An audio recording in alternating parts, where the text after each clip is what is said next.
اے پیغمبر کفار سے کہہ دو کہ جن کو تم اللہ کے سوا پکارتے ہو مجھے ان کی عبادت سے منع کیا گیا ہے.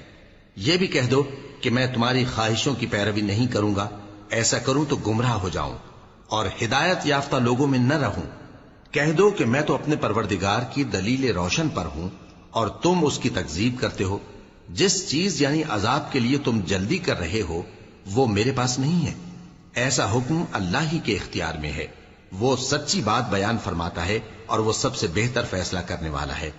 کہہ دو کہ جس چیز کے لیے تم جلدی کر رہے ہو اگر وہ میرے اختیار میں ہوتی تو مجھ میں اور تم میں فیصلہ ہو چکا ہوتا، اور اللہ ظالموں سے خوب واقف ہے. اور اسی کے پاس غیب کی کنجیاں ہیں جن کو اس کے سوا کوئی نہیں جانتا، اور اسے جنگلوں اور دریاؤں کی سب چیزوں کا علم ہے، اور کوئی پتا نہیں جھڑتا مگر وہ اس کو جانتا ہے. اور زمین کے اندھیروں میں کوئی دانہ اور کوئی ہری یا سوکھی چیز نہیں ہے مگر کتاب روشن